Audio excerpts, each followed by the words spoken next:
Allons à présent à cette pratique sociale qui tend donc à disparaître dans nos sociétés. Elles sont de moins en moins nombreuses, ces familles qui se retrouvent autour d'un même plat à l'heure du repas. Pourtant, manger en famille serait bénéfique à plus d'un titre partagé. Un repas commun aurait notamment pour effet de renforcer les liens entre les membres de la famille.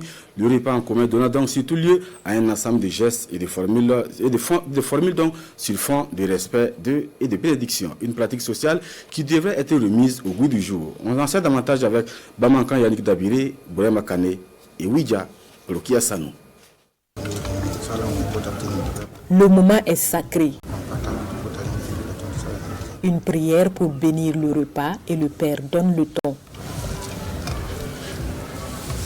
Ensuite, l'aîné des enfants et ainsi de suite.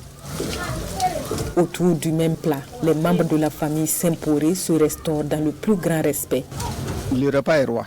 Quand on était minés, nos papas là, ils ne s'amusaient pas avec le repas.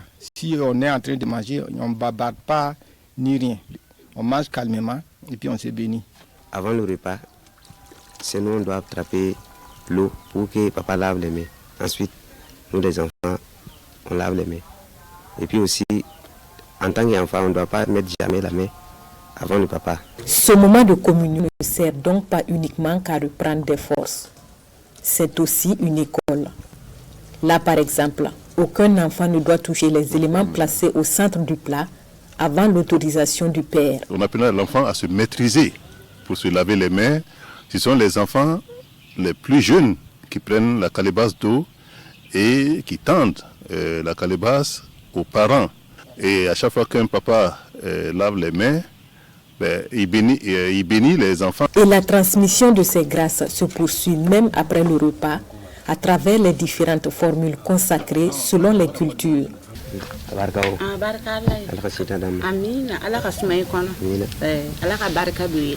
Chaque enfant, après avoir mangé, qui lave les mains, doit remercier les parents à Baraka. Et les parents qui disent Baraka da Alaye, bon, en Djoula, bon, disons merci à Dieu. C'est Dieu qui nous a donné à manger. Donc la reconnaissance. Et ceux qui perpétuent cette pratique disent avoir grandi dans cette ambiance. Ils en gardent de bons souvenirs et beaucoup estiment que cela consolide les liens familiaux. Quand les enfants mangent ensemble, ça cultive l'amour entre eux et ils ne s'oublient jamais. La sagesse africaine le dit, à force de plonger nos mains dans le même plat et de goûter mutuellement à nos salives, on finit par s'aimer.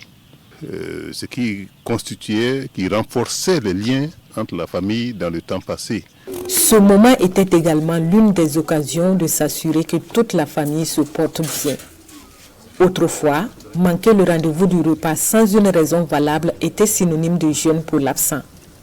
De nos jours, avec l'ouverture au monde et les différentes occupations, l'heure est de plus en plus aux assiettes et aux repas individuels dans les familles, surtout dans nos grandes villes.